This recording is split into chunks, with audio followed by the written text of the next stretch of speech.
El clamor de medianoche. Y esta es la novena parte, el camino angosto que lleva a la vida. En nuestro último estudio analizamos parte del mensaje de 1888, si se acuerdan, donde vimos que ellos hablaban de la carne de Jesús, que era la misma nuestra, pero la diferencia estaba en la mente de Jesús, que no era nuestra mente.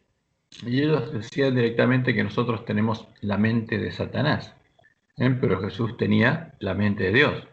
Es la misma carne, es el mismo sistema de almacenamiento de información que tenía en su cerebro, pero tenía otra cosa guardada, tenía algo grabado distinto que nosotros.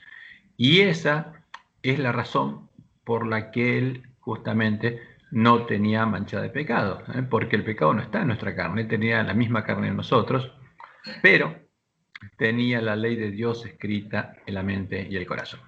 Y entendiendo la verdadera doctrina, eso nos ayuda a ver la diferencia entre el verdadero Jesús y el falso Jesús, el anticristo.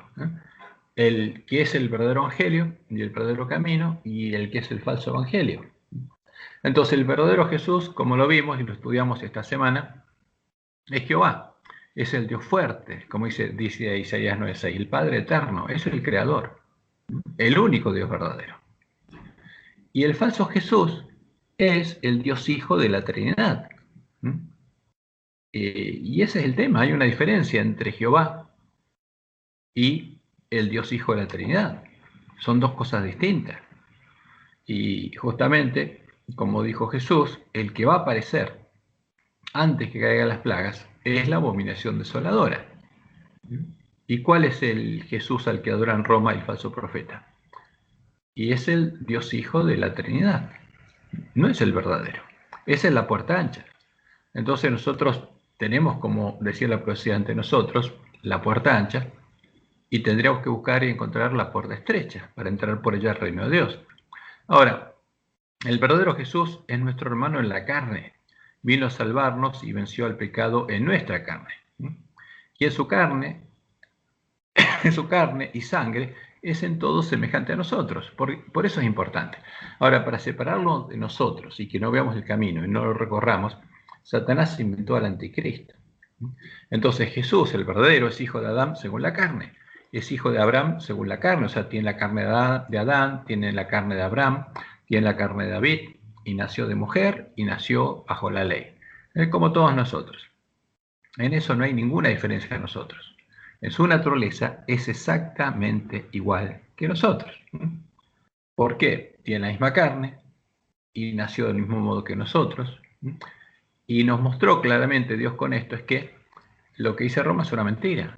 En nuestra carne no hay pecado, no heredamos el pecado en nuestra carne. El problema está en nuestra mente y en nuestro corazón, en el tesoro que tenemos en nuestro corazón y que empezamos a acumular desde que somos engendrados y nuestro sistema nervioso empieza a funcionar.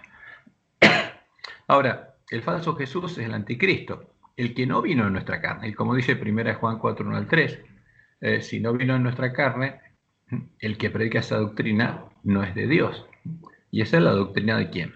Del Papa. Y para hacernos creer que nosotros somos diferentes a Jesús y que no podemos seguir sus pisadas, Roma creó la doctrina del pecado original, indicando que nosotros heredamos el pecado en nuestra carne, y creó un Jesús que no heredó el pecado en su carne, sino heredó la carne de una María concebida sin pecado. Por eso, este Jesús no tiene la carne de sus hermanos, y no es nuestro hermano. Este falso Jesús no tiene nuestra carne, no es nuestro hermano en la carne, y no es el hijo de Adán ni el hijo de David. Es el anticristo, porque no cumple con el anuncio de la profecía. Y sí cumple con el anuncio de la profecía de cómo sería el anticristo. El verdadero Jesús se hizo realmente hombre. Es una verdadera oveja y era en todo semejante a sus hermanos. En su naturaleza, Jesucristo, hombre, era inferior a los ángeles, porque no retuvo ni utilizó ningún atributo de la naturaleza divina. En su naturaleza era 100% hombre. Ahora, el anticristo se vistió disfrazado de oveja, como lo harían los lobos, pero en su naturaleza, como lo define Roma, siguió siendo Dios. Era 100% hombre y 100% Dios, según Roma. O sea, en su naturaleza. y siguió teniendo todos los atributos divinos y los usó en su ministerio. Porque al verdadero Jesús, como él lo cuenta, él no hizo ningún milagro. Su padre, el padre que moraba en él, fue el que los hizo. Y les dijo a los discípulos que ellos iban a hacer las mismas obras. No porque fueran divinos, sino porque Dios las haría en ellos. Ahora, eso es lo más importante, esto, que este Jesús no era nuestro hermano, porque si su naturaleza era divina, y ninguno de nosotros puede tener esa naturaleza. Y esto lo aleja de nosotros, pero esta es una mentira, este es el falso Jesús. Y como dice la palabra de Dios, fue tentado en todo de acuerdo a nuestra semejanza. Pero el anticristo, si es Dios, como dice Santiago 1:13, no puede ser tentado por el mal. Entonces, si tenía doble naturaleza y era Dios, no podía ser tentado. Entonces simuló ser tentado, pero no pudo ser tentado. Ahora, el verdadero Jesús tuvo que llegar a conocer las Escrituras como nosotros y venció por la fe en Dios, en la roca de su salvación y en su palabra. Ahora, el anticristo, como era Dios, el Dios es omnisapiente. Aunque estaba vestido de oveja, no necesitó tener fe ni llegar a vencer al pecado. Entonces, cuando uno ve lo que implica creer en el falso Jesús, y es una cosa muy clara. El verdadero Jesús fue perfeccionado por Dios. Ahora, el falso no necesitó ser perfeccionado, porque si era Dios, y el verdadero Jesús, por el gozo puesto delante de él, por las promesas del pacto hecho por Dios con él, murió en la cruz como el Cordero de Dios que quita el pecado del mundo. Y fue resucitado por Dios y vio el linaje, porque esa era la promesa. El gozo puesto delante de él fue cumplido. Ahora, el falso Jesús, cuando creemos en el falso Jesús, el problema es que como Dios es inmortal, y este Jesús era 100% Dios, no podía morir y no murió. No sufrió por nosotros la muerte segunda, sino descansó en la tumba, o sea, se quedó en la tumba porque no podía morir, y se levantó por su propia cuenta el tercer día, o sea, volvió a tomar su vida, entre comillas. Entonces, fíjense lo que implica creer en el Jesús de Roma, y por supuesto, no en el verdadero. Como lo anunció Jesús, habría muchos falsos maestros que nos presentarían a muchos falsos cristos. ¿Cómo los reconoceríamos? Del siguiente modo. Si un Jesús no cumple con todo lo anunciado sobre el Mesías en la ley de Moisés, los salmos y los profetas, ese Jesús, entre comillas, es un falso Cristo, es un ídolo, ¿no? A la ley y al testimonio. Y es claro, si ese Jesús, el que inventó Roma o cualquier otro inventado, no cumple con todo lo que dicen del verdadero Mesías, en la ley de Moisés, los salmos y los profetas, es un falso Cristo.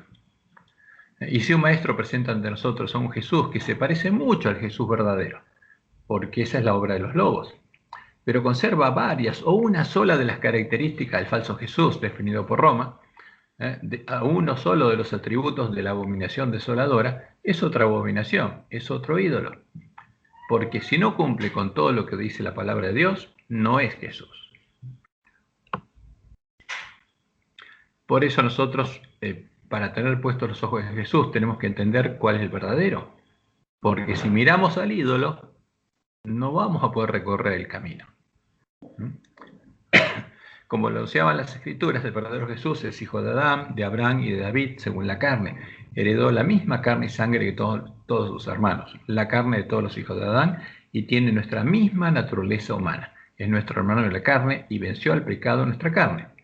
El tener nuestra carne no le impidió ser siempre un cordero sin mancha, porque como Jesús lo enseñó y se dieron cuenta Vagones y Jones, el pecado no está en la carne que hereda el hombre, ni en nuestra naturaleza, sino se aloja en nuestra mente y en nuestro corazón, en el lugar donde debería estar escrita la ley de Dios.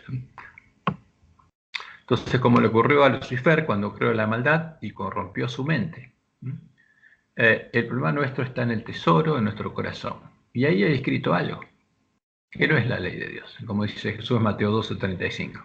El hombre bueno, del buen tesoro del corazón, saca buenas cosas.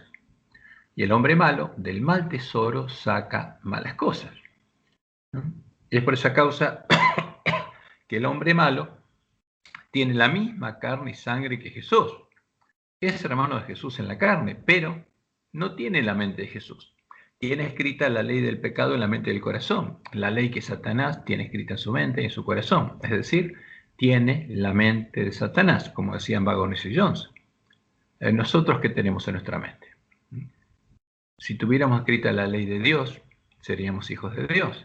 Pero el problema es que los pecadores pecamos porque tenemos un mal tesoro en el corazón. Ahora, Dios nos dice que tenemos que llegar a ser hombres buenos. ¿Y el hombre bueno por qué es bueno? Primero, tiene la misma carne y sangre que Jesús. Es hermano de Jesús en la carne, igual que el hombre malo. Ahí no hay diferencia. Pero tiene la mente de Jesús, porque como lo hizo en Jesús, Dios ya escribió su ley en su mente y en su corazón. Esa es la obra que Dios hizo en Jesús y es la promesa del Evangelio del Reino de Dios. Entonces, ¿por qué Jesús no tenía tendencia al pecado? Porque tenía un buen tesoro en el corazón y de ahí saca buenas cosas. ¿Por qué nosotros tenemos tendencia al pecado? Por lo que está grabado en nuestra mente y en nuestro corazón. Ahora, si Dios cambia eso, como prometió, y escribe su ley en nuestra mente y en nuestro corazón, y ya no tenemos un mal tesoro, ¿qué vamos a dar? Buenos frutos. Y eso es lo que Dios prometió hacer. Eso es la promesa del Evangelio del Reino de Dios y eso es lo que Satanás no quiere que pase. Y la promesa es que vamos a tener la mente de Jesús. Como leemos en Jeremías 31, 33 al 34, eso es lo que Dios prometió hacer e hizo en Jesús. Pero este es el pacto que haré con la casa de Israel después de aquellos días, dice Jehová. Daré mi ley en su mente y la escribiré en su corazón. Ahora, si Dios hace eso, ¿qué tesoro vamos a tener? Por supuesto, el que tiene el único bueno en su mente, y vamos a ser hijos de él, hombres buenos. Y yo seré a ellos por Dios y ellos me serán por pueblo.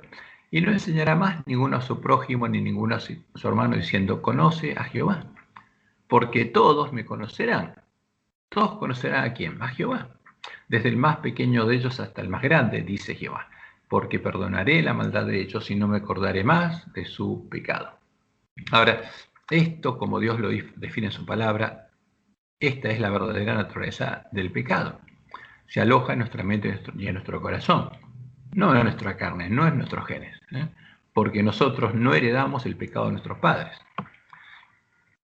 Entonces nuestra carne, nuestra naturaleza humana debilitada y caída, no es lo que nos impide llegar a ser como Jesús, porque Él participó de lo mismo. ¿De qué? Una naturaleza humana debilitada y caída, para mostrarnos que nosotros también podemos vencer en nuestra carne y cuál es el camino que debemos recorrer. Si Él hubiera sido distinto, no podemos pensar en seguir las pisadas de Él. Y eso es lo que quiere Satanás. Nuestro problema es que el mal tesoro del corazón, el mal tesoro que Dios prometió cambiar por el buen tesoro de su propio corazón, para que seamos sus hijos y participemos de su naturaleza divina, ese es nuestro problema, porque cuando Dios haga eso vamos a tener su mente y vamos a tener la mente de Jesús. Y fíjense en 2 Pedro 1:4 lo que dice Pedro, por medio de las cuales Dios nos ha dado preciosas y grandísimas promesas, para que por ellas llegaseis a ser, ¿qué cosa? Participantes de la naturaleza divina, habiendo huido de la corrupción que hay en el mundo a causa de la concupiscencia. Entonces, esa es la promesa de Dios. No vamos a participar de la naturaleza divina en cuanto a nuestra naturaleza humana, sino en cuanto al tesoro que vamos a tener en nuestra mente y en nuestro corazón. Y aunque sebamos vasijas de barro, ahí podemos tener ese tesoro precioso, porque Dios lo va a poner, como Él lo puso en Jesús. Y por eso va a haber hijos de Dios en este tiempo. Y como dice Pablo en Romanos 8, 28 al 29, Dios nos predestinó para que fuésemos hechos conforme a la imagen de su Hijo, para que Él sea el primogénito entre muchos hermanos. Ya es hermano nuestro en la carne, tiene nuestra misma carne, tuvo nuestra misma carne. ¿Qué necesitamos? Tener la misma mente, tener escrita la ley de Dios en la mente del corazón. Para transformarlos a imagen de Jesús, Dios no estaba transformando la naturaleza de la carne por ejemplo, de Pablo, porque ya era imagen de Jesús, tenía la misma carne, estaba transformando la naturaleza, el tesoro de sus mentes y sus corazones. Eso es lo que estaba haciendo. Y como dice Pablo en Romanos 5:5, y la esperanza del Evangelio para ellos, no vergüenza, dice, porque el amor de Dios ha sido derramado en nuestros corazones por el Espíritu Santo que nos fue dado. ¿Qué dice Pablo? ¿Cambiaron mi carne? No, lo que tengo en el corazón. Y en 1 Corintios 2:16 dice, porque ¿quién conoció la mente del Señor? ¿Quién le instruirá? Mas nosotros tenemos, ¿qué cosa? La mente de Cristo. O sea, vamos a llegar a tener el carácter de Jesús. Eso es la obra que Dios estaba haciendo en ellos.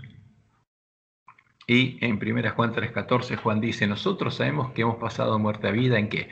En que amamos a los hermanos. O sea, realmente el amor de Dios está en nosotros. Dios está escribiendo lo que tiene escrito en su mente y en su corazón en nosotros.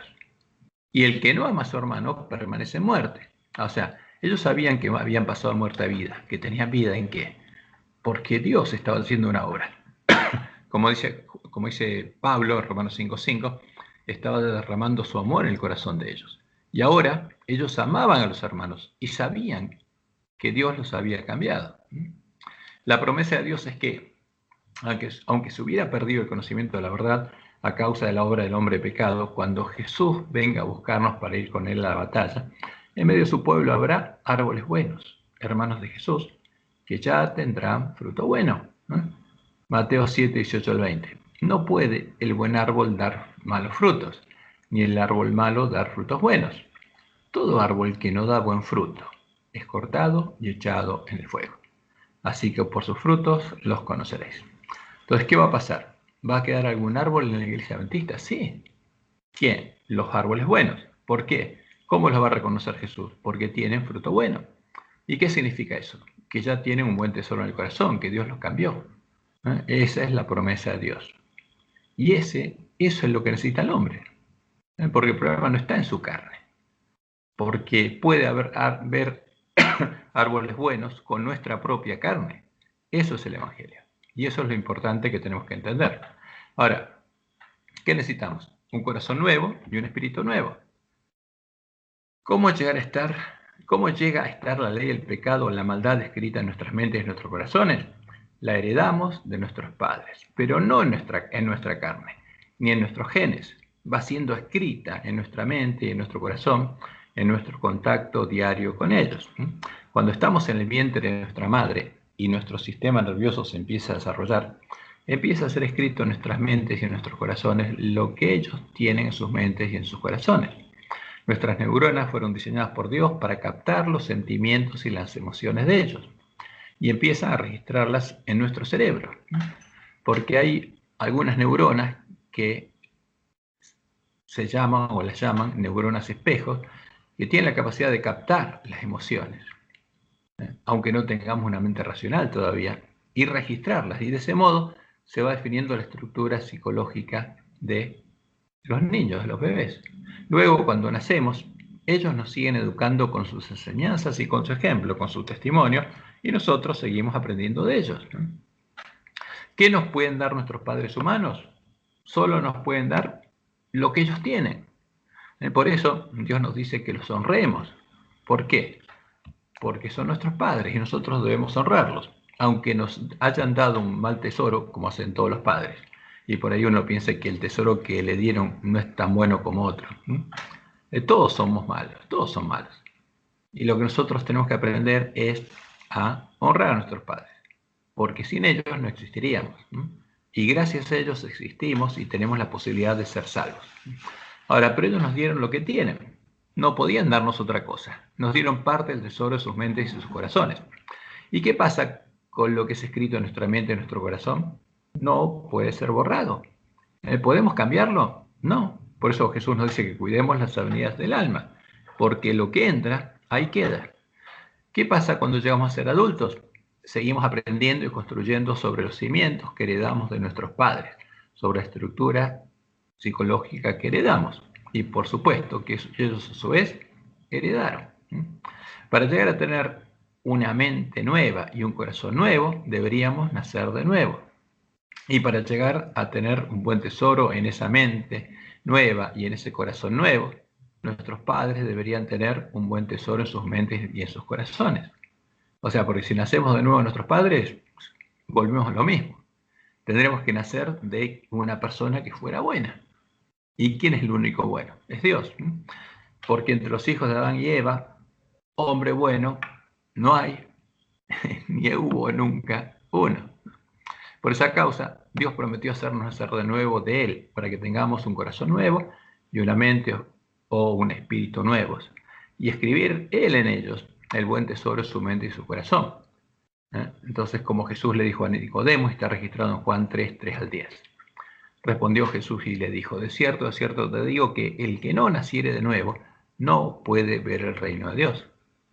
Nicodemo le dice, ¿cómo puede un hombre nacer siendo viejo? ¿Puede acaso entrar por segunda vez en el vientre de su madre y nacer? Ahora, ¿qué pasaría si volviera al vientre de su madre y naciera de vuelta? Y tendría el mismo tesoro en la mente y el corazón.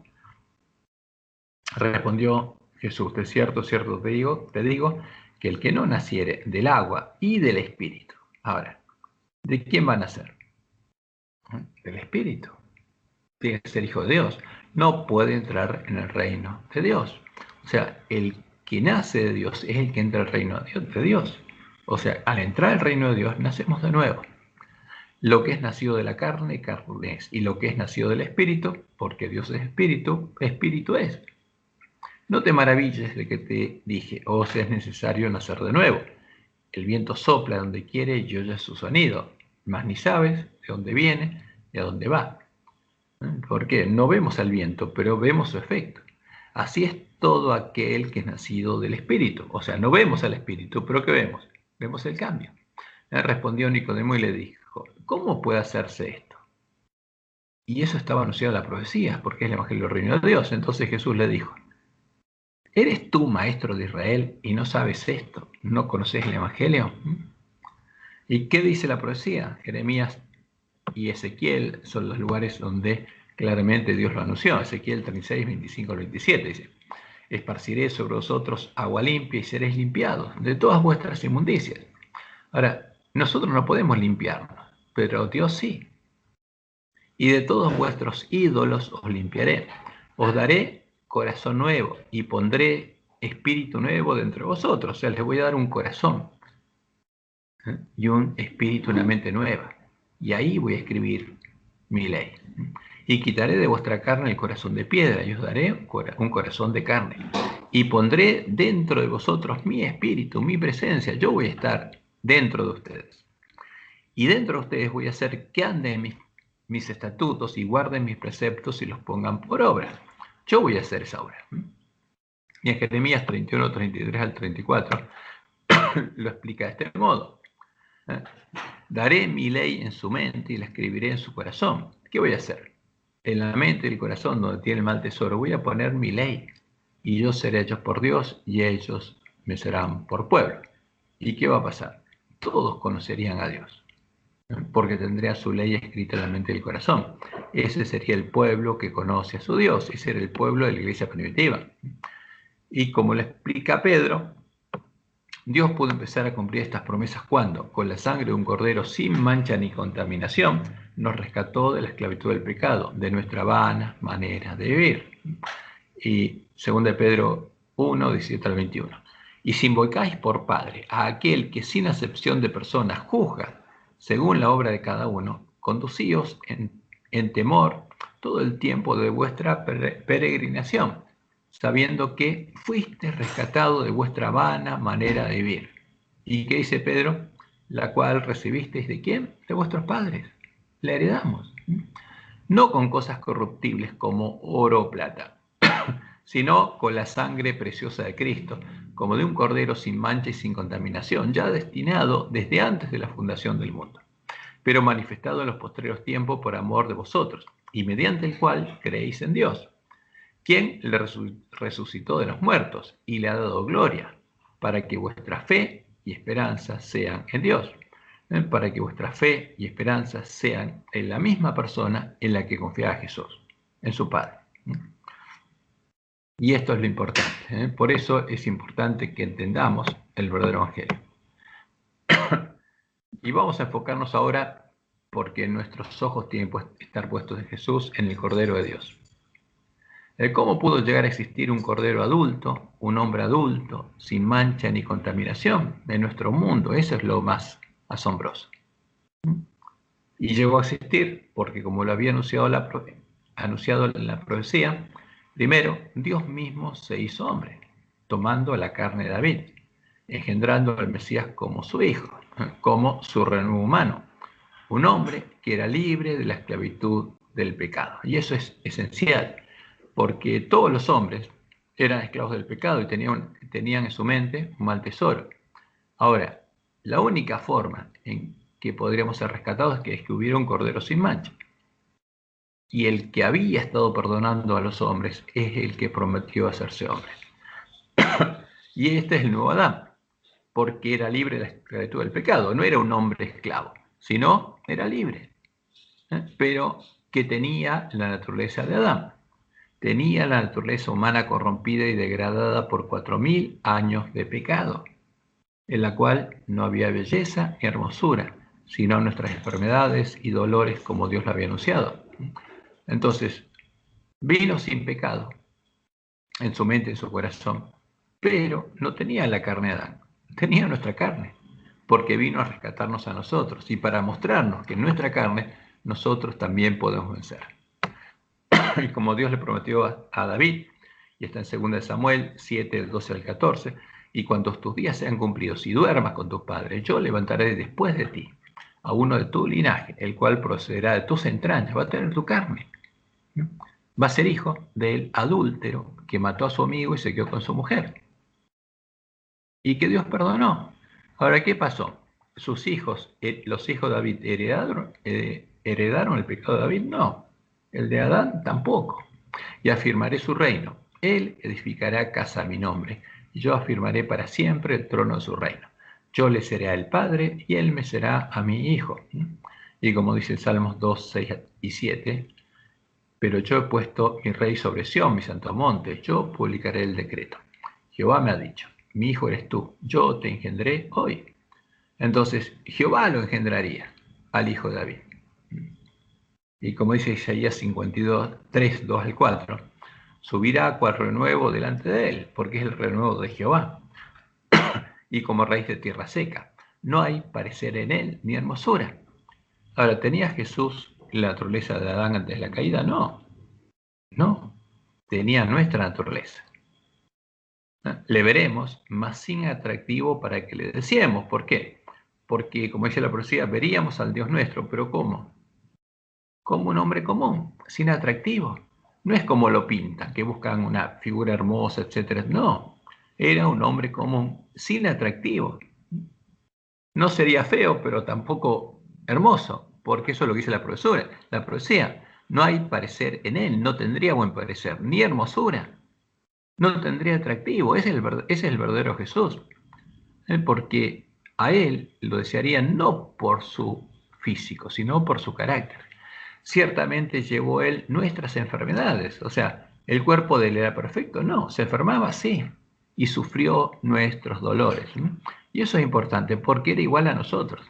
Si hubiera estado en nuestro tiempo y por ahí se hubiera contagiado de COVID.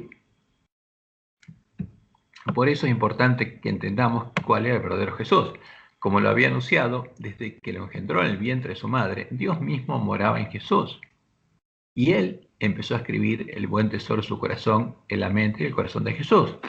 El darle a comer leche y miel, como anuncia la profecía, continuaría hasta que Jesús supiera escoger lo bueno y desechar lo malo. Y leemos en Salmos 89, 26 y 27. Él me clamará, mi Padre eres tú, mi Dios y la roca de mi salvación. ¿Por qué? Porque como hombre necesitaba confiar en Dios. No podía separarse de Dios. Y tenía que construir su casa sobre la roca. Él fue el primer hombre que construyó su casa sobre la roca. Y Dios lo puso en Sión como la piedra al ángulo de su templo. Yo también, dice, le pondré por primogénito, porque esto es lo que anuncia Dios. No sería el único, tendría más hijos. Él es el primogénito de Dios, el más excelso de los reyes de la tierra. Y como dice el Salmo 22:10, la profecía dice que sobre ti fui echado desde antes de nacer. Desde el vientre de mi madre, tú eres mi Dios. ¿Desde cuándo Dios lo guió a Jesús? Desde que lo engendró. Porque Satanás no podía reclamarlo, porque era libre, porque era el mismo hecho hombre. Era la única forma en que Dios mismo, se hiciera hombre y pudiera perfeccionar a este hombre, a este cordero que tendría nuestra carne. Como dice en Isaías 7, 14 y 15. Por tanto, el Señor mismo os dará señal. He aquí que la Virgen concebirá y dará luz un hijo y llamará su nombre Emmanuel, Dios con nosotros. Ahora, pero sería hombre y necesitaría crecer, como dice Lucas capítulo 2. Y Jesús crecía en estatura y en gracia para con Dios y con los hombres. Entonces comería mantequilla y miel hasta que sepa, dice la profecía, desechar lo malo y escoger lo bueno. El Israel, ¿cuándo se llegaba a este momento? Cuando un niño pasaba a ser responsable ante la ley, y eso era a los 12 años. Cuando Jesús fue llevado al templo y se enteró, cuando vio el cordero, se dio cuenta que él era el cordero, y antes no lo sabía. A partir de ese momento, cuando un niño en Israel era responsable ante la ley, él tenía que decidir. Por eso había que prepararlo para que a los 12 años pudiera justamente tomar decisiones claras y concretas. A partir de ese momento, Jesús determinaría qué es lo que agregaría al tesoro de su corazón y podría llegar a contaminarlo como lo hicieron Adán y Eva. Y para llegar a ser un cordero adulto sin mancha ni contaminación, viviendo en medio de hombres que tenían un mal tesoro en sus corazones, debería vencer el pecado en nuestra carne. Para lograrlo, no debía soltarse la mano de Dios, debía seguir siendo parte del templo de Dios, debía seguir morando en su presencia. Aquí quedó mirando, pues morando. Debía morar al abrigo del Altísimo siempre. Ahora, leemos en Isaías 11, 1 al 5. Saldrá una vara del tronco de Isaí, y un vástago retoñará de sus raíces, y reposará sobre él el espíritu de Jehová. Espíritu de sabiduría y de inteligencia, espíritu de consejo y de poder, espíritu de conocimiento y de temor de Jehová.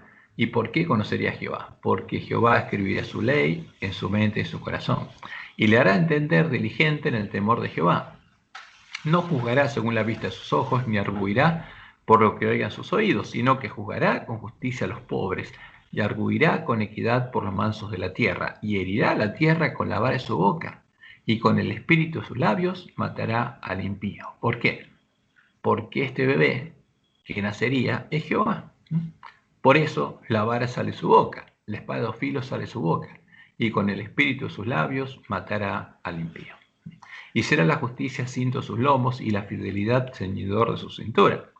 Y como dice Isaías 45:13, yo lo desperté en justicia y enderezaré todos sus caminos. Porque esa es la promesa de Dios. ¿Hasta cuándo? Hasta que Él tenga que decidir. O sea, porque Dios se encargó de la educación de Jesús y de que en su mente lo que entrara fuera puro. Porque Él tenía que escribir en su mente su ley, en la mente y el corazón de Jesús. Él edificará mi ciudad y soltará a mis cautivos, no por precio ni por dones, dice Jehová de los ejércitos. Y finalmente, cuando hubiera sido perfeccionado y para alcanzar el gozo puesto delante de él y ver linaje, ver a sus hermanos, a los hombres que serían liberados de la esclavitud del pecado y transformados a su imagen, por amor a nosotros, como el Cordero de Dios que quita el pecado del mundo, debería poner su vida en expiación por nuestros pecados. Primero, debería vencer al pecado de la carne. Tendría que llegar a ser un cordero adulto y sin mancha. Debería cumplir su ministerio y finalmente, después de vencer, debería poner su vida en expiación por nuestros pecados, ¿no? Siendo el Cordero de Dios. Y fíjense lo que dice Isaías 54:7. Porque esta es una profecía de cómo sería educado Jesús. Y él dice, Jehová el Señor me dio lengua de sabios para saber hablar palabras al cansado. ¿Y cuándo habló esto? Durante su ministerio. O sea, durante su ministerio, Dios le dio lengua de sabios para saber hablar palabras al cansado. Despertará mañana tras mañana. Despertará mi oído para que oiga como los sabios. Jehová el Señor me abrió el oído y Jesús entendió cuál era su misión desde que fue al santuario, y yo no fui rebelde ni me volví atrás. Y eso lo sabía desde chico Jesús, desde los 12 años. Y dice, di mi cuerpo a los heridores y mis mejillas a los que me mesaban la barba. No escondí mi rostro de injurias y disputos, porque Jehová el Señor me ayudará. Por tanto, no me avergoncé. Por eso puse mi rostro como un pedernal y sé que no seré avergonzado. Por la fe, él iba a cumplir el anuncio de la profecía. Y como dice Isaías 50, 10 al 12, cuando haya puesto su vida en expiación por el pecado, verá linaje, o sea, porque va a haber otros como él. Vivirá por largos días, y la voluntad de Jehová será en su mano prosperada. Verá el fruto de la aflicción de su alma, y quedará satisfecho. Por su conocimiento justificará a mi siervo justo a muchos, y llevará las iniquidades de ellos. Por tanto, yo le daré parte con los grandes, y con los fuertes repartirá despojos, por cuanto derramó su vida hasta la muerte, y fue contado con los pecadores, habiendo él llevado el pecado de muchos y orado por los transgresores. Y como dice Pablo en Gálatas 4, 4 al 5. Pero cuando vino el cumplimiento del tiempo, Dios envió a su Hijo, nacido de mujer y nacido bajo la ley, para que redimiese a los que estaban bajo la ley, a fin de que recibiésemos la adopción de hijos. Es para eso vino Jesús, para vencer y para darnos la posibilidad de ser adoptados por Dios como sus hijos, de nacer de Dios y ser transformados a la imagen de Él, a la imagen de Jesús. Entonces, cuando venció, Jesús fue puesto como la piedra del ángulo del templo de Jehová y de la ciudad de Dios, la Nueva Jerusalén, sobre la cual sería edificado el templo de Jehová. Y quedó abierta la puerta por la que sus hermanos entrarían al lugar santuario de Dios, para nacer de nuevo de Dios y empezar a recorrer el camino angosto, siguiendo las pisadas de Jesús. Ahora, y eso es el Evangelio del Reino de Dios. Tenemos que entender cuál es el Evangelio del Reino de Dios. Y leemos en Isaías 28, 14 al 16. Y este es el 16 solamente. He aquí, dice Jehová, yo he puesto en Sión por fundamento una piedra probada, angular, preciosa, de cimiento estable. El que creyere, no se apresure, porque cuando Jesús venciera, sería puesto en Sión, en la cima del monte Sión, como la piedra del ángulo del templo de Jehová. Y sobre esa piedra serían puestas las otras piedras vivas. Como dice Salmo 118, 19 al 23. Abridme las puertas de la justicia. Entraré por ellas. Alabaré a Jehová. Esta es puerta de Jehová. Por ella entrarán los justos. Te alabaré porque me has oído y me fuiste por salvación. La piedra que se echaron los edificadores ha venido a ser cabeza del ángulo. De parte de Jehová es esto, y es cosa maravillosa a nuestros ojos. Y esa profecía se cumplió. Entonces, cuando Jesús fue puesto como la piedra del ángulo del templo de Jehová, Él también fue la puerta, justamente, por la que podemos entrar. Y es la piedra de tropiezo, en la piedra en la que tropezarían muchos, en el pueblo judío especialmente, y también en el pueblo adventista. Porque ¿cuál es el verdadero Jesús? En el verdadero van a tropezar muchos. Y como dice el autor de Hebreos en Hebreos 4:15, porque no tenemos un sumo sacerdote que no pueda compadecerse de nuestras debilidades, sino uno que fue tentado en todo según nuestra semejanza, pero sin pecado.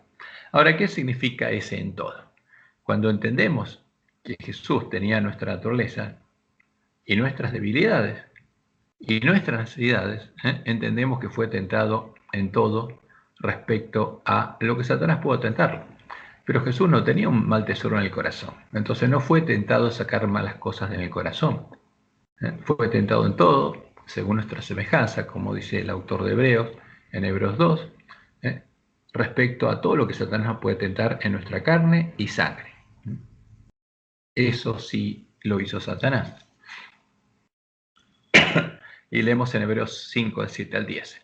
Y Cristo en los días de su carne, ofreciendo ruegos y súplicas con gran clamor y lágrimas al que le podía librar de la muerte, fue oído a causa de su temor reverente. Y aunque era hijo, por lo que padeció, aprendió la obediencia. ¿Tenía que aprender Jesús? Por supuesto que sí. Y aprendió. Y habiendo sido perfeccionado, vino a ser autor de eterna salvación para todos los que le obedecen. y fue declarado por Dios sumo sacerdote según el orden de Melquisedec. Este es el verdadero Jesús. Y como Dios lo anunció, abrió un camino que nosotros tendríamos que recorrer. Y ese es el camino que recorrió Jesús. Y vamos a tratar de verlo estudiando el santuario y las fiestas solemnes de Jehová. Y el santuario y las fiestas solemnes de Jehová es la forma de Dios que Dios tuvo, ¿no?, para enseñarnos el Evangelio en forma simbólica. Pero en el santuario el pueblo de Israel, cuando iba ante Dios, obtenía el perdón. Y ese perdón era real, porque Dios lo perdonaba y Él cargaba sus pecados. Y cuando eso es lo que hacía en el continuo, cuando llegaba el día de la expiación, perdonaba a su pueblo de los pecados de ignorancia, y ese pueblo quedaba sin mancha, y todos esos pecados quedaban en el santuario. Y esos pecados solos serían limpiados al final del juicio investigador, ¿no?, cuando Dios pague justamente con su justicia por todos los pecados que perdona. Bueno, entonces vamos a tratar de entender esto relacionándolo con las fiestas solemnes. Cuando Dios liberó a su pueblo de la esclavitud de Egipto en la primera Pascua, empezó a revelarle a su pueblo cómo se desarrollaría el plan de redención. ¿Cómo lo hizo? En los símbolos y las ceremonias del santuario, por un lado, donde tenemos el continuo y la expiación, que mostrarían cómo Dios limpiaría a su pueblo sus pecados, y en las fiestas solemnes de Jehová, que empiezan por la Pascua. Y esa es la primera fiesta que se cumplió cuando Jesús murió en la Pascua. Como Dios le mostró a Elena de White, estas cosas las comprenderíamos en la última generación, cuando encontráramos al verdadero Jesús. Y en la página 250 está la segunda visión de Elena sobre el santuario. La primera la tuvo antes de 1850 y esta la tuvo después, junto con la visión del gran conflicto. Y Dios le dijo algunas cosas interesantes a ella y especialmente a nosotros. Ahora voy a leer dos párrafos que están en la página 250. Dijo el ángel: ¿ha fallado la palabra de Dios? ¿Ha fallado Dios en cumplir sus promesas? Dice: no, ha cumplido cuanto prometió. Jesús se ha levantado, dice, a cerrar la puerta del lugar santo, el santuario celestial. ¿Está cerrada? No. Se levantó a cerrarla, no quiere decir que la cerró. ¿Cuándo lo va a cerrar? El día y la hora nadie lo sabe. Y ha abierto, en 1844, una puerta en el lugar santísimo y ha entrado para purificar el santuario. Y le dice el ángel: todos los que esperan pacientemente comprenderán el misterio. ¿Qué pasó? ¿Se cerró la puerta del templo de Dios? No, porque si no, los 144.000 no podrían entrar al templo de Dios, no podrían ser hechos columnas del templo de Dios. Y los primeros adventistas se habían equivocado en interpretar esto. Ahora, en 1844, Jesús empezó una segunda obra, pero no dejó de hacer la primera obra, como Dios le muestra esta visión, porque ya vio a Jesús oficiando el continuo también, por los pecados conscientes que eran confesados por el pueblo de Dios. O sea, el continuo sigue haciéndose, pero al mismo tiempo Jesús está haciendo otra obra en el juicio investigador. Son dos cosas que está haciendo ahora en forma paralela. Ahora, y en la próxima, fíjense el próximo párrafo, ¿qué dice Jesús? Dice: Jesús dijo a los ángeles que todos cuantos lo hallaran, ¿a quién? A él, a la puerta abierta, comprenderían la obra que iba a efectuar. Por supuesto, el que encuentra al verdadero Jesús comprende lo que está haciendo porque encontró la puerta del templo de Jehová y entiende qué está haciendo Jesús en el santuario. Vi que mientras Jesús estuviera en el santuario, se desposaría con la nueva Jerusalén. Entonces, y esto es importante, acá está la octava iglesia del Apocalipsis, porque ¿con quién se desposa Jesús? Con los vencedores. Y los vencedores pasan a ser parte de la nueva Jerusalén. Y cuando hablamos, y acá estamos hablando de todos los vencedores, desde el primero que murió, desde Abel hasta el último vencedor. La diferencia está que los vencedores de la última generación van a estar vivos y van a ser las primicias de la esposa del Cordero, que van a ir con el Cordero a la batalla. Pero los otros redimidos, cuando Jesús confiesa su nombre en la boda del Cordero, pasan a ser automáticamente parte de la iglesia triunfante, parte de la nueva Jerusalén con la cual se desposa Jesús. Entonces, cuando Jesús confiesa nuestro nombre, se esposa con nosotros y pasamos a ser parte de la esposa del Cordero, la Nueva Jerusalén. Por eso el espíritu y la esposa dicen, ven, porque ya hay esposa. Y es en el santuario donde está simbolizada la puerta por la que los pecadores deberíamos entrar, para entrar al templo de Dios y morar en la presencia de Dios.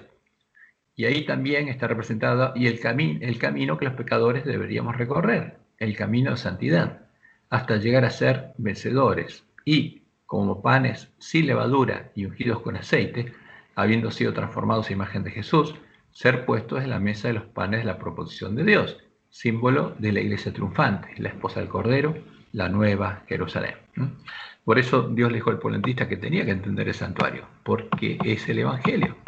Aquí estamos viendo representado esquemáticamente el santuario, que globalmente tiene dos partes, el atrio y el tabernáculo, que después sería el templo. Y el tabernáculo tiene dos partes, el lugar santo, donde estaba la lámpara, la menorá de 7 brazos que ardía constantemente, estaba el altar del incienso, desde donde subían justamente el incienso, y símbolo de las oraciones de los santos, y estaba la mesa de los panes de la proposición, porque ese es un símbolo de la proposición de Dios a su pueblo. ¿Y cómo eran esos panes? Panes sin levadura y ungidos con aceite. Y eso es un símbolo para el pueblo de Dios, porque el pueblo de Dios es el que tiene levadura. Y el plan de redención lo que prevé es quitar la levadura para que seamos panes ungidos con aceite. Y después estaba el velo que separaba el lugar santo del lugar santísimo. Y finalmente, tras el velo, estaba el trono de la gracia, estaba el arca, donde se manifestaba la presencia de Dios. Hay un micrófono abierto. Y todo esto, fíjense que son símbolos de algo. Pero en el tiempo del sacerdocio levítico, justamente se funcionaba en el templo el continuo y la expiación. Entonces, ¿qué era el continuo? El continuo era un juicio voluntario. ¿Y quién podía hacer uso de ese juicio? El pecador. Porque justamente Dios le dio a su pueblo los 10 mandamientos y junto con los 10 mandamientos le dio la ley de la gracia, por medio de la cual un pecador podía ser limpiado de sus pecados. Entonces, un pecador que se daba cuenta del pecado y se arrepentía, ¿qué tenía que hacer? Tenía que ir voluntariamente a Dios, después de haber arreglado su deuda con su hermano, después de haber reparado el daño que había hecho. Tenía que ir a Dios llevando una ofrenda, arrepentido, y llevarla al altar. Y ahí llegaba, porque el pecador entraba al atrio, llegaba frente al altar y después no podía pasar. El que seguía con la ceremonia era un sacerdote, un levita. Entonces, cuando llegaba al altar, el pecador confesaba sus pecados en la cabeza del cordero, y él mismo tenía que sacrificarlo.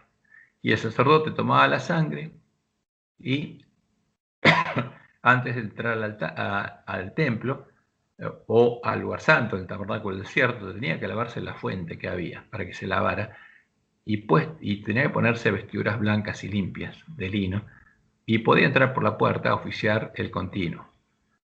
Y tenía que ofrecer incienso en el altar del incienso, frente al velo. Y a veces llevaba sangre y las asperjaba en el velo, llevando los pecados del pueblo, o a veces él mismo tenía que comer la carne de los animales sacrificados para llevar el pecado del pueblo y llevarlos adentro del templo. ¿Por qué? Porque el que perdonaba era Dios. Entonces, ¿qué pasaba ahí? ¿Perdonaba el sacerdote al pecador? No, porque el pecador no tenía que confesarle al sacerdote sus pecados, sino que oraba a Dios. Y Dios es el que miraba el corazón, y Dios es el que lo perdonaba. Y si lo perdonaba, esos pecados, Dios los trasladaba al santuario. Y eran depositados en su casa, porque Dios se hacía cargo de pagar por esos pecados.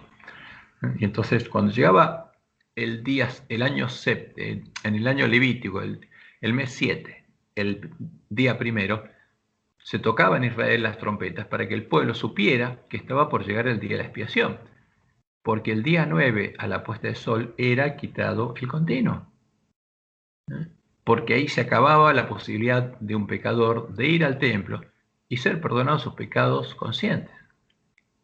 Y cuando llegaba el día de la expiación ya no se podía hacer. Y si alguno no había arreglado sus problemas con a las personas a las que había dañado y no había ido ante Dios para ser perdonado, cuando llegaba el día de la expiación tenía sus pecados sobre sí y no podían ser perdonados. Y en el día de la expiación lo que pasaba es que se tomaban 2 machos cabríos, uno por Jehová y el otro por Azazel, se echaban suertes a ver cuál es el que era por Jehová, y se sacrificaba el macho cabrío que representaba a Jehová, que es un símbolo de Jesús. Y con su sangre, que si la sangre era llevada al lugar santísimo, eran perdonados los pecados de ignorancia de todos los que habían ido al templo de Dios y habían sido limpiados sus pecados conscientes. Y finalmente, con esa misma sangre, era purificado el santuario. Entonces, pero estos símbolos nos muestran algo interesante, que Pablo lo explica, o el autor de Hebreos lo explica en Hebreos, que acá había un camino, porque el hombre estaba separado de Dios, y la presencia de Dios se manifestaba en el lugar santísimo, y el hombre estaba afuera.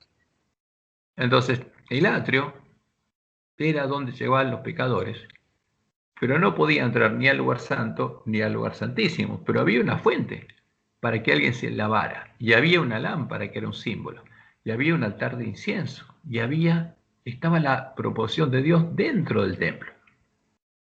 ¿Por qué? Porque el pueblo de Dios tendría que estar dentro del templo, porque los 144.000 serían hechos columnas del templo de Dios, y están representados acá por los panes de la proposición, porque si nos fijamos en Apocalipsis 7, los sellados son de las 12 tribus de Israel, y acá hay 12 panes, símbolos justamente de las tribus de Israel.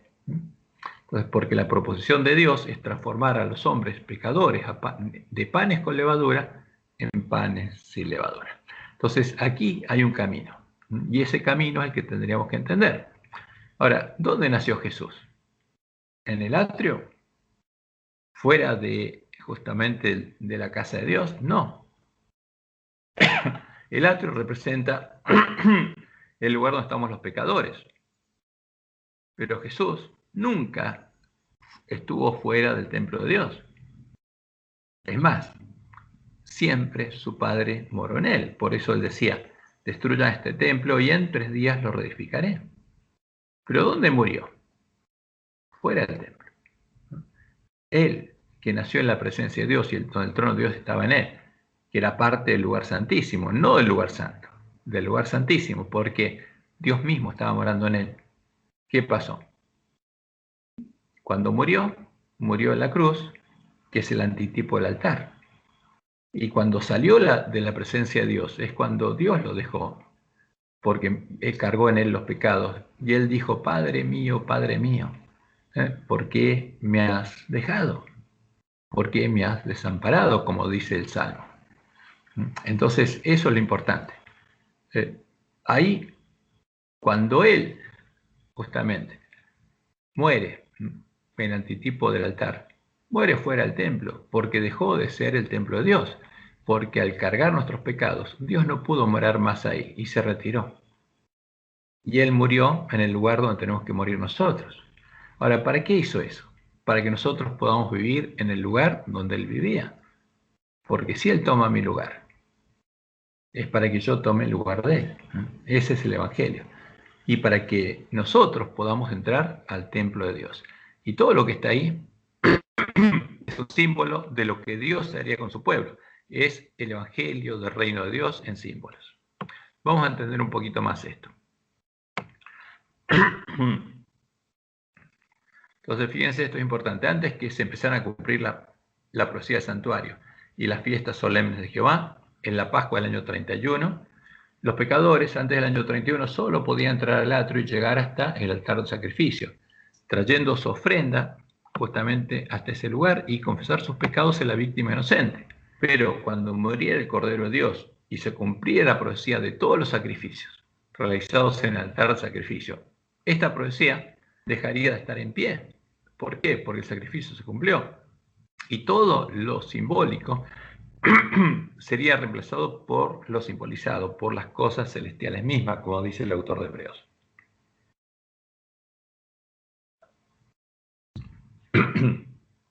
Y en Hebreos 9, versículos 6 al 10 leemos: y así dispuestas estas cosas, en la primer parte del tabernáculo entran los sacerdotes continuamente, realizando el continuo, para cumplir los oficios del culto. Pero en la segunda parte, solo el sumo sacerdote, una vez al año, no sin sangre, la cual ofrece por sí mismo y por los pecados de ignorancia del pueblo.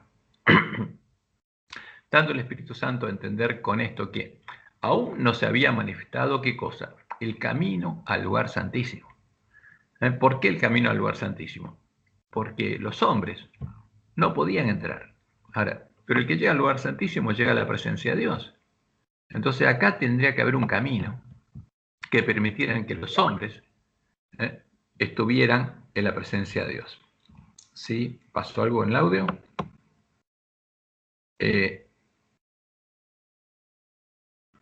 ¿Me escuchan bien ustedes? Creo que sí, ¿no? Sí, bueno. Sí. ¿Te escuchaste? Okay. Ok, perfecto. Bárbaro. Ok, entonces fíjense, el hombre está separado de Dios y está representada la separación aquí. Este es el lugar donde Dios estaba. Acá se manifestaba la presencia de Dios, la Shekinah, como en el cielo, como en medio de los ángeles que estaban simbolizados aquí. Pero el hombre no podía estar en la presencia de Dios. Ahora, pero Jesús sí, porque nació acá y vivió acá, siempre. Y después tomó nuestro lugar muriendo acá, para que nosotros pudiéramos entrar. Y ahí se manifestó ese camino. De eso está hablando el autor de Hebreos. Y ese camino va hasta la presencia de Dios. Pero la presencia de Dios, ¿dónde está Dios? ¿Dónde está su trono? Aún no se había manifestado el camino al lugar santísimo, entre tanto que la primera parte del tabernáculo estuviese en pie. ¿Qué quiere decir esto? Mientras hubiera sacrificios de animales y los sacerdotes humanos tuvieran que hacer esas ceremonias con la sangre de los animales, no se abriría el camino. Pero cuando la profecía se cumplió y ya no está en pie, entonces, ¿qué pasa? Lo real reemplaza lo simbólico. O sea, el sacerdocio levítico fue reemplazado por el sacerdocio de Jesús. Los sacrificios de animales fueron reemplazados ¿por qué? Por el verdadero Cordero de Dios. Entonces, cuando Jesús murió, todo lo simbólico del santuario se transformó en lo real. Y se abrió un camino. Y ese camino llega a la presencia de Dios. Entonces sigue siendo, lo cual es símbolo para el tiempo presente, según el cual se ofrecen ofrendas y sacrificios que no pueden hacer perfecto en cuanto a la conciencia. Fíjense, esto es lo importante. Ahora, el nuevo pacto, Dios puede hacer perfecto en cuanto a la conciencia, limpiando esa mente y su corazón y poniendo su ley. En cambio, antes, el hombre seguía siendo pecador. Y los sacrificios simbólicos, por medio de esos sacrificios, Dios los perdonaba. Y ese israelita tenía la salvación y la vida eterna aseguradas. Pero no era transformado. Porque no se podía ser perfecto en cuanto a la conciencia, en cuanto al tesoro de su corazón, al que practica ese culto, ya que consiste solo de comidas y bebidas, de diversas abluciones y ordenanzas acerca de la carne, impuestas hasta el tiempo de reformar las cosas. O sea, lo simbólico solo existiría hasta que llegara el tiempo en que muriera el Cordero de Dios y todo lo simbólico se transformara en real. Entonces se abriría la puerta y el camino nuevo y vivo, que los pecadores podrían recorrer para morar en la presencia de Dios y ser hechos parte del lugar de su santuario. El santuario que sería echado por tierra y sería reedificado en el tiempo del fin. Ahora, acá hay una síntesis de las fiestas solemnes de Jehová. Y están relacionadas con las 7 iglesias y los hechos, pero nosotros vamos a ir directamente a preocuparnos de las fiestas solemnes. ¿Qué pasó? El día 14 del mes 1, en la Pascua del año 31, murió el Cordero de Dios. Y ahí, ¿dónde murió? Fuera del templo, en nuestro lugar. Y ahí todo lo simbólico fue reemplazado por lo real, porque esa profecía se cumplió, no estuvo más en pie, todos los sacrificios no estuvieron más en pie, y el sacerdocio levítico no estuvo más en pie, se acabó, porque la profecía se había cumplido. Y eso ocurrió el día 14 del mes 1 del año 31. Y Jesús estuvo muerto en la tumba, realmente muerto, hasta que fue resucitado por Dios. ¿Cuándo? En el primer día de la semana, en el día de las primicias. Y él resucitó y llevó con él las primicias que resucitaron con él y las llevó a su padre para que se cumpla la justa fiesta de las primicias. Y lo que llevó a su padre llegaron a ser parte de quienes, los 24 ancianos que están delante del trono de Dios. Cuando uno lee Apocalipsis 4 y Apocalipsis 5, ellos dicen que fueron redimidos con la sangre del Cordero. Son redimidos, son las primicias que Dios llevó a su padre. Y después de eso volvió. ¿Y qué estuvo haciendo por 40 días? Estuvo sembrando el Evangelio del Reino de Dios, la semilla del reino, en la mente de sus discípulos, para que entendieran las profecías, para que comprendieran. Y después ellos mismos empezaron a sembrar la semilla en la mente de sus hermanos. Y cuando pasaron 40 días, porque por 40 días estuvo predicando el Evangelio del Reino de Dios, ascendió al cielo. Y a partir de ese momento, él se preparó para empezar su ministerio y los discípulos se prepararon para recibir la lluvia temprana. Y en Pentecostés comenzó la lluvia temprana. Ahora, ¿qué pasaba en las fiestas de Pentecostés? En la fiesta de las primicias había que llevar una gavilla de cebada y mecerla frente a la presencia de Dios en el templo. Y en Pentecostés había que llevar panes cocidos con levadura. ¿A quién? A Dios. Dios pedía eso. Y esos panes cocidos con levadura que llevó Jesús, ¿quiénes fueron? Sus discípulos. Porque fueron las primicias de la cosecha. ¿Y qué prometió hacer Dios con esos panes con levadura? Transformarlo en panes sin levadura. Y esa es la obra que empezó a hacer. Y ellos fueron hechos parte del templo de Dios, porque Dios vino a morar en ellos.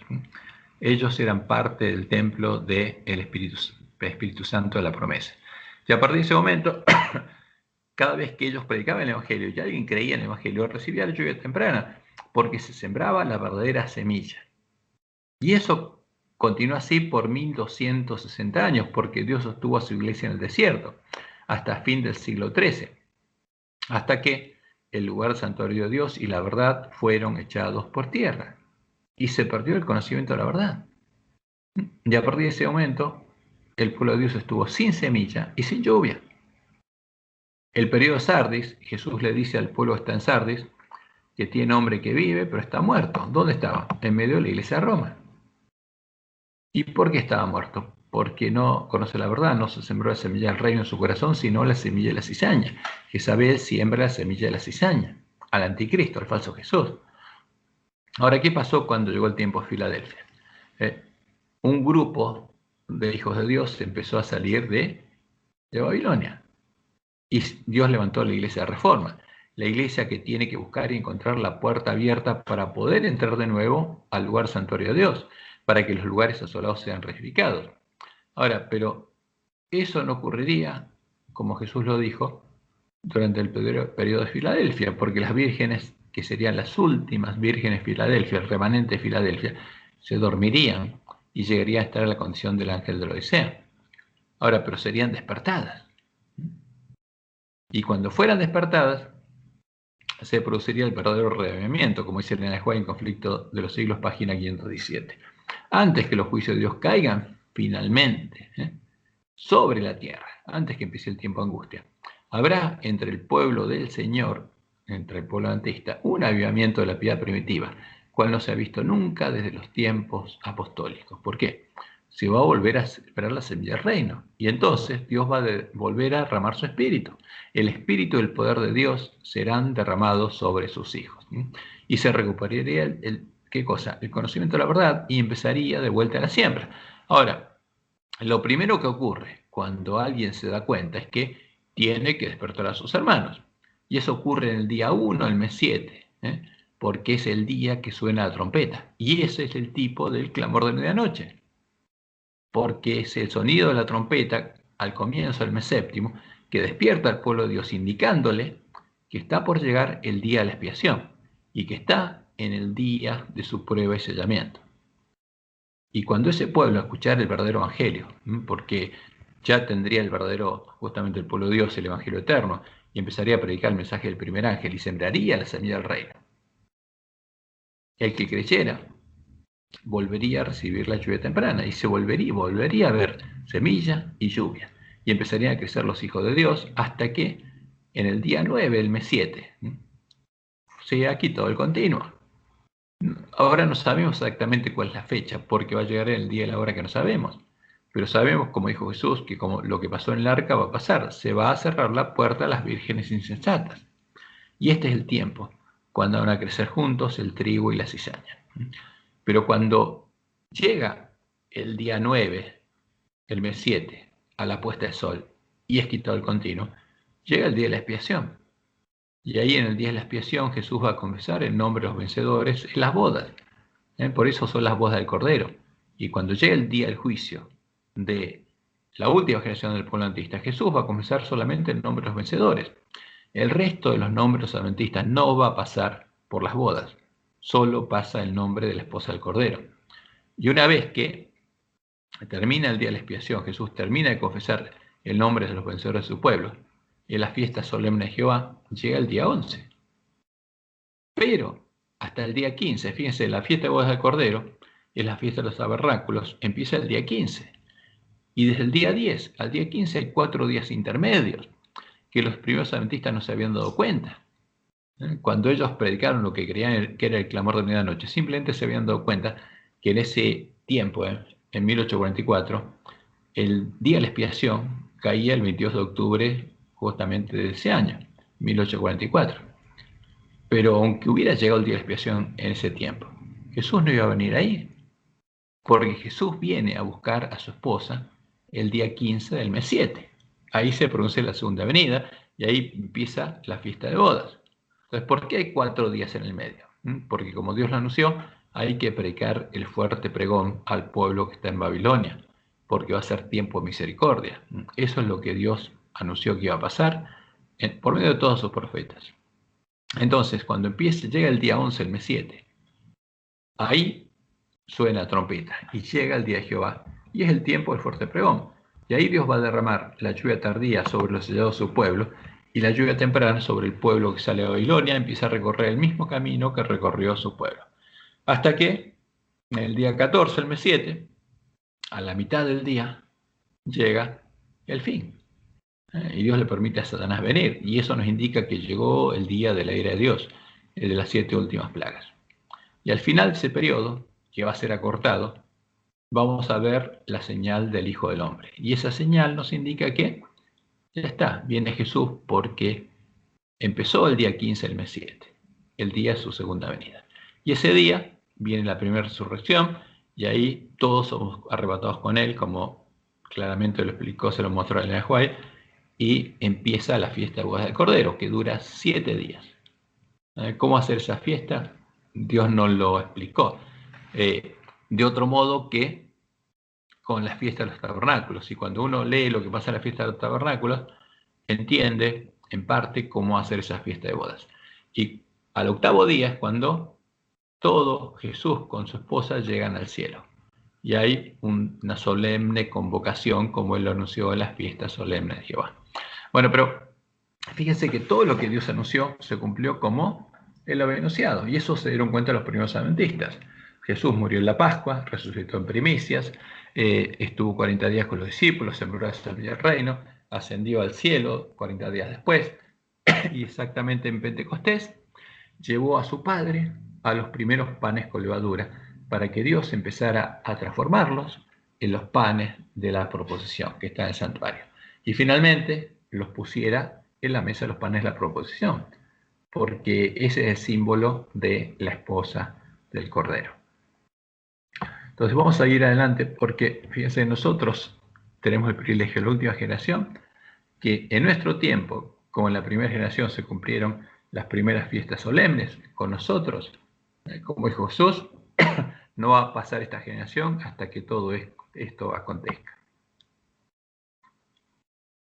Pero vamos a analizar los símbolos del santuario. ¿Por qué? Porque si todo esto dejó de ser simbólico y se transformó en lo real, tenemos que entender qué es lo real.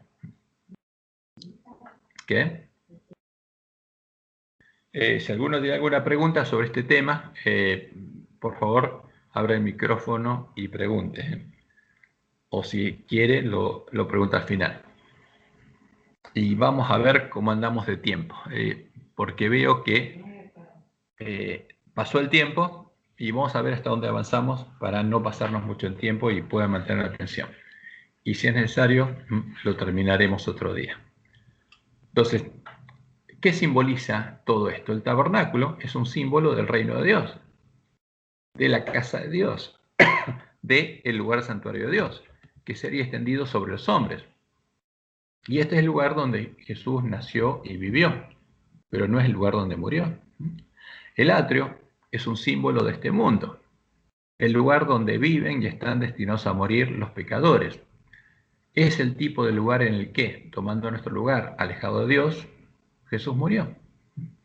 Entonces, y eso es importante que lo entendamos, porque el santuario es el que nos muestra el camino de salvación, y por supuesto, el camino de salvación llega hasta donde está el pecador. Y del otro lado, tiene que estar justamente la presencia de Dios, donde tiene que llegar a morar. Y la fuente, que está después del altar, el altar es el símbolo del lugar donde Jesús murió. No lo puse acá, pero me lo salteé. Pero la fuente es un símbolo de la justicia de Cristo. ¿Cuándo estaría esa fuente? Cuando Jesús muriera. Entonces todos esos símbolos serían transformados, reemplazados por la realidad cuando muriera el Cordero de Dios. Porque ahí se habría manifestado nuestra justicia y la justicia de Dios, como dice Pablo en Romanos 3. Entonces la fuente es un símbolo, la fuente y el agua de la fuente es un símbolo de la justicia de Cristo. La sangre del Cordero con la que podríamos lavarnos y lavar nuestra ropa. Y vestidos con vestiduras blancas, con la ropa del Cordero, por la fe, tomar el lugar del Cordero de Dios y entrar a la casa de Dios, ya que Él tomó nuestro lugar y murió por nosotros, para que nosotros pudiéramos vivir en su lugar como hijos de Dios. Para eso murió Jesús, para que nosotros pudiéramos vivir en su lugar y llegar a ser sus hermanos. Y en Isaías 35:8 nos dice lo siguiente: y habrá allí calzada y camino, esta es la promesa de Dios, y será llamado camino de santidad. Es el camino en el cual Dios transforma a sus hijos y hace la obra de la santificación para transformarnos en panes y levadura. Pero fíjense lo que pasará aquí, no pasará inmundo por él. O sea, tenemos que ser limpiados, tenemos que lavarnos, como dice Apocalipsis 22. Tenemos que lavarnos y lavar nuestra ropa en la sangre del Cordero para poder entrar por las puertas de la ciudad de Dios y comer del árbol de la vida y beber del agua de la vida gratuitamente. Y este camino, que empieza cuando entramos por la puerta estrecha al templo de Dios, al reino de Dios, no puede entrar alguien inmundo, tiene que estar limpio. ¿Por qué? Porque la promesa dice, porque Dios mismo estará con ellos. ¿Quién va a estar con ellos? Dios. Y entonces no podemos entrar inmundos a la casa de Dios. O sea, Dios no puede venir a morar en nosotros si estamos inmundos. El que anduviere en este camino, por torpe que sea, no se extraviará. Y esa es la fuente, y después viene la puerta. La puerta del tabernáculo es un símbolo de la puerta del templo de Dios, la puerta de la casa de Dios, que habría sido abierta cuando murió el Cordero de Dios. Y como en la primera Pascua, el padre familia pintó los postes y el dintel de su casa con la sangre de su Cordero y preparó la cena de Pascua, para que todos los que, después de lavarse en la fuente, entraran a su casa, vestidos con vestiduras blancas, comieran qué cosa. Porque este es un símbolo de lo que Dios anunció en la primera Pascua, es lo que tenemos que comer nosotros. Primero, cordero asado, símbolo del Cordero de Dios, porque Él es nuestra Pascua. Y nosotros debemos comerlo y asimilarlo para poder llegar a ser como Él. Y además, panes y levadura, esa es la cena de Pascua, símbolo de Jesús, el primer pan sin levadura, el primer hombre sin pecado, el primogénito entre muchos hermanos. Y hierbas amargas. ¿Por qué? Porque todos los que quisieran vivir piadosamente en Cristo Jesús sufrirían persecución. Entonces, el que entra por esa puerta, como Dios dice, nace de nuevo, de Dios, porque Dios empieza a hacer una obra en él, porque le da un corazón nuevo, un espíritu nuevo, y empieza a grabar ahí su ley. Mientras el que entró recorre el camino angosto que lo va a llevar hasta la mesa de los panes de la proposición. Y cuando entramos nos encontramos con el candelabro de 7 brazos, que es un símbolo del Espíritu de Dios, que vendría a morar en nosotros, en todos los que entraran por la puerta estrecha al lugar santuario de Dios y nacieran de Dios. Entonces, ¿cuándo uno entra por la puerta estrecha? Cuando el Espíritu de Dios viene a morar a nosotros. Ahí es cuando se produce el reavivamiento, ahí es cuando nacemos de Dios, ahí es cuando entramos al reino de Dios. Y ahí hay otro instrumento.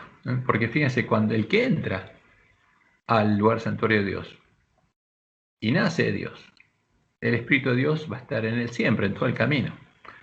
Y después hay otra cosa interesante, que es el altar del incienso, que es un símbolo del lugar desde donde sube el incienso con las oraciones de los santos. ¿Qué quiere decir eso? En el lugar donde estemos nosotros, en ese camino, cuando nos arrodillamos o oramos a Dios, desde ahí sube nuestra oración, sube el incienso. Y es símbolo del lugar donde un hijo de Dios se arrodilla para orar a su Padre, el lugar donde, durante el continuo, Jesús intercede por nosotros y agrega incienso a nuestras oraciones, porque esa es la obra de Jesús. Y frente al altar de incienso está el velo, que es un símbolo de la pared de separación que había entre los hombres y Dios. Ahora, esa pared desapareció cuando Jesús murió cargando nuestros pecados y el velo del templo se rajó de arriba abajo. Entonces se abrió, como dice Pablo, o el autor de Hebreos, el camino al lugar santísimo y Dios vino a morar con los hombres. ¿Por qué? Porque Dios puso su presencia en nosotros. Como decía la profecía, ¿qué pondría en nosotros? Pondría su templo. Y a la diestra de él se sentaría el varón cuyo nombre se renuevo y consejo de paz habría entre ambos. ¿Y qué leemos en Hebreos 10, 19 al 22? Así que, hermanos, teniendo libertad para entrar en el lugar santísimo, en la presencia de Dios, por la sangre de Jesucristo, por el camino nuevo y vivo que Él nos abrió a través del velo. Fíjense que hay un camino que va desde el atrio hasta después del velo, hasta la presencia de Dios. Esto es de su carne, el velo es un símbolo de Jesús.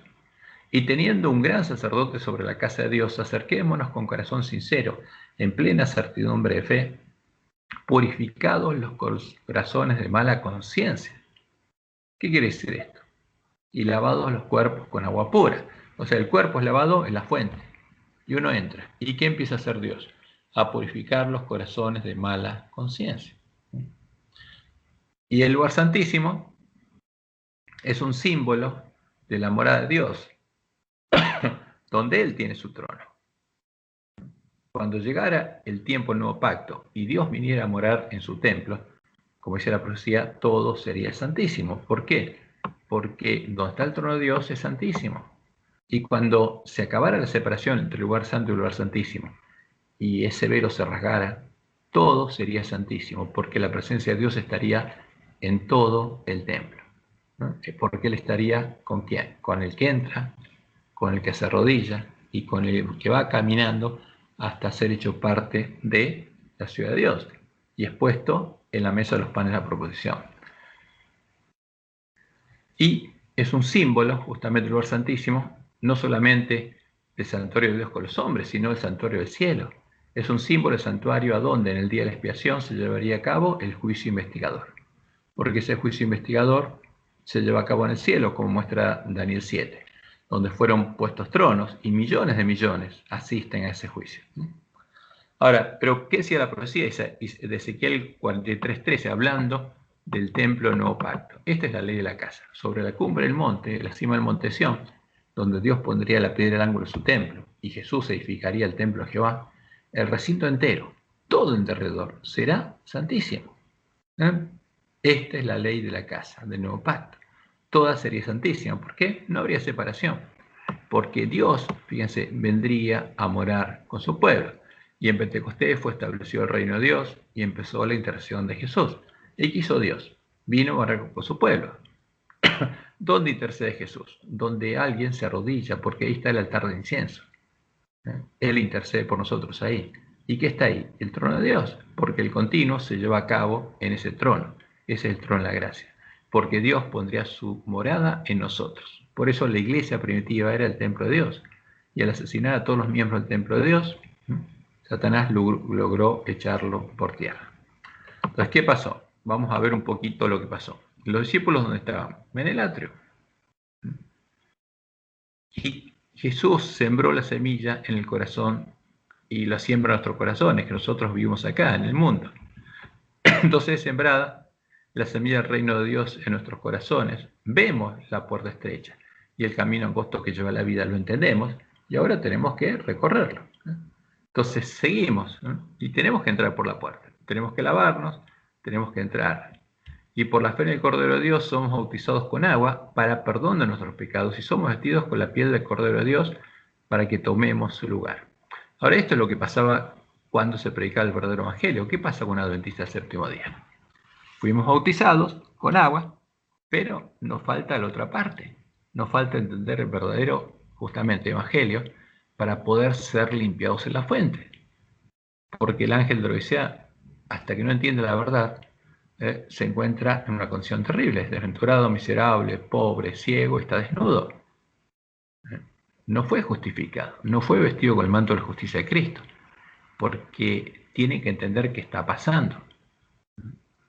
Y después, cuando alguien cree el Evangelio, como dice Pablo en Efesios 1:13, y pide, recibe el Espíritu Santo la promesa y entra por la puerta. Y los primeros discípulos entraron al reino de Dios, nacieron de Dios y fueron hechos parte del templo de Dios. ¿Cuándo? En Pentecostés el año 31. Y Jesús presentó la primera ofrenda de panes cocidos con levadura ante su Padre y ahí comenzó el continuo, porque empezó su obra de creación. Entonces, ese pueblo está representado por el candelabro, pero más especialmente por el altar de incienso, porque el incienso, que es la oración del santo, sube desde donde se arrodilla santo. Y los discípulos empiezan a comer al cordero asado con hierbas amargas, porque Dios le da esa comida. Y con panes y levadura, empiezan a recorrer el camino angosto que los llevará a la ciudad de Dios, siguiendo las pisadas de Jesús, mientras Jesús intercede por ellos y su Padre los transforma para que reflejen la imagen del primogénito entre muchos hermanos. Entonces, este es el camino, de acá hasta acá está el fin del camino. Entonces va ascendiendo simbólicamente hasta que los discípulos son puestos en la mesa de los panes de proposición, pero ya tienen que ser panes sin levadura. ¿Y quién está junto a Jesús aquí? Donde hay alguien que se arrodilla. Dios está, y Dios pone su trono ahí. Eso es lo maravilloso. Por eso todo este recinto es santísimo, porque Dios viene a morar con su pueblo. Y el templo del nuevo pacto es un símbolo del lugar donde Dios moraría con su pueblo.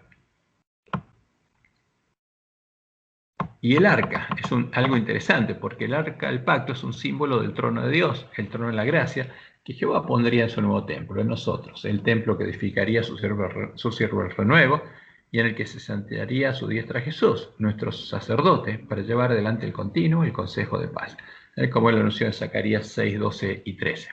Y le hablarás diciendo, así ha hablado Jehová de los ejércitos, diciendo, he aquí el varón, el hombre cuyo nombre es el renuevo, el cual brotará de sus raíces, brotará de Jehová y edificará el templo de Jehová. ¿Cómo lo edificaría? Porque Jesús nos bautizaría con el Espíritu Santo de la promesa. Él vendría a morar a nosotros y con él vendría su Padre. Por eso dice, el que me recibe a mí, va a recibir al que me envió. Entonces la profecía dice que él edificará el templo de Jehová y Jehová llevará gloria y se sentará y dominará en su trono. ¿Qué quiere decir esto? Que Dios va a poner su trono en este templo.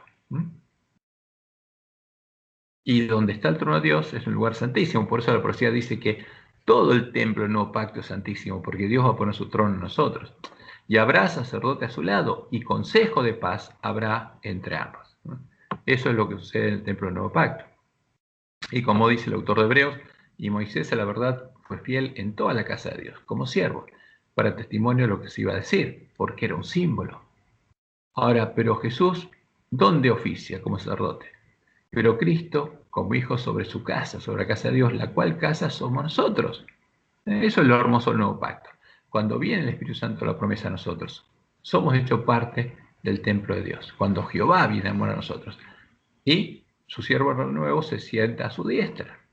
¿Dónde? En el templo del nuevo pacto, en nosotros. Y ahí se lleva adelante el consejo de paz. Si retenemos, dice el autor de Hebreos, firme hasta el fin la confianza y el gloriarnos en que en esta esperanza.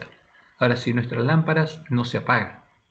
Y en Hebreos 4 y 6 leemos, acerquémonos pues confiadamente ¿a dónde? Al trono de la gracia, a la presencia de Dios. Vamos directamente a Dios, como nos enseñó Jesús a orar, para alcanzar misericordia y hallar gracia para el oportuno socorro.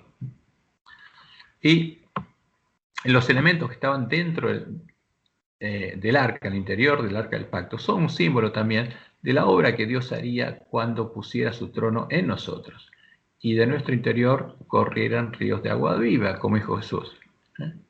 Porque Él dijo que el que creyera en Él, de su interior correrían ríos de agua de vida. Y ese río de agua de vida surge del trono de Dios y del Cordero. Entonces, ¿qué hay en el interior del arca? Primero están las tablas con los 10 mandamientos, que simbolizan la ley de Dios, la ley que Dios escribiría en nuestras mentes y en nuestros corazones, en las tablas de carne del corazón.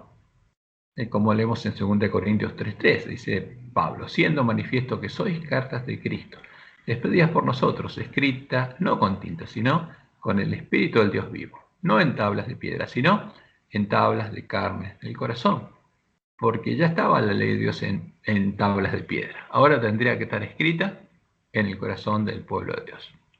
Y el maná justamente es un símbolo de Jesús, el verdadero maná que descendió del cielo, el alimento que Dios nos daría y nosotros deberíamos comer para poder vivir eternamente. Fíjense que todo esto, todos los símbolos santuarios está relacionado con el plan de redención.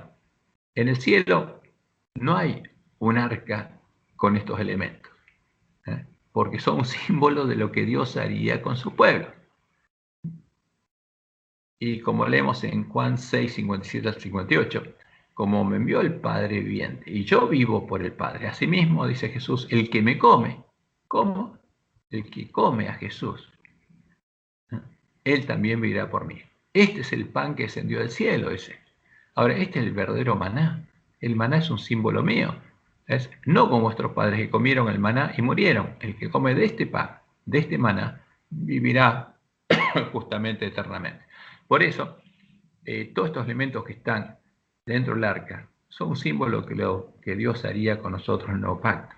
Primero, el pan que comeríamos, la ley que escribiría en nuestra mente y en nuestro corazón, y finalmente la vara de Aarón que reverdeció es un símbolo del poder con el que Dios liberó a su pueblo de la esclavitud de Egipto, el poder que obró en Jesús, el poder que obraría en nosotros para liberarnos de la esclavitud del pecado, porque Él tiene que quitar toda la levadura de nosotros. Y como leemos en Efesios 1, del 15 al 23, Pablo dice así, por esta causa, también yo, habiendo oído de vuestra fe en el Señor Jesús y de vuestro amor para con todos los santos, no ceso de dar gracias por vosotros, haciendo memoria de vosotros en mis oraciones. ¿Para qué? Para que el Dios de nuestro Señor Jesucristo, ahora, el que moraba en Jesús, el Padre de gloria, os dé espíritu de sabiduría y de revelación en el conocimiento de Él, alumbrando los ojos de vuestro entendimiento, para que sepáis cuál es la esperanza a que Él os ha llamado. Porque eso es lo importante, que conozcamos el Evangelio, cuál es la promesa de Dios, y cuál es la riqueza de la gloria de su herencia de los santos, y cuál la supereminente grandeza de su poder para con nosotros, los que creemos.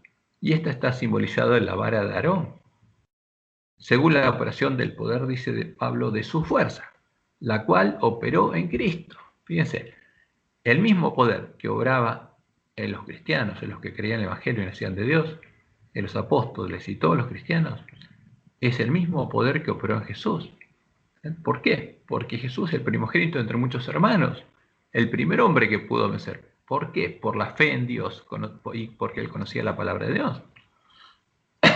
Entonces, el poder de Dios, como dice Pablo aquí, es el que lo resucitó de los muertos y los sentó a su diestra en los lugares celestiales, sobre todo principado y autoridad y poder y señorío, y sobre todo nombre que se nombra, no solo en este siglo, sino también en el venidero, y sometió todas las cosas bajo sus pies, y lo dio por cabeza sobre todas las cosas a la iglesia, la cual es su cuerpo, la plenitud de aquel que todo lo llena en todo.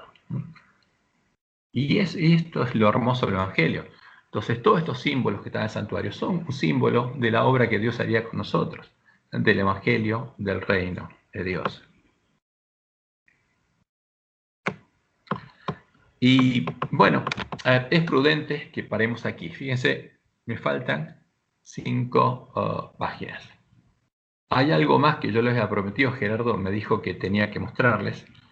que es la profecía de Daniel 12. Y la voy a agregar aquí, la voy a agregar al final. Pero vamos a parar aquí, porque ya llevamos más de 1 hora y media y es probable, yo podría seguir para terminar esto, pero vamos a hacer lo siguiente, vamos a parar aquí y vamos a completar nuestro estudio. Podría ser el jueves.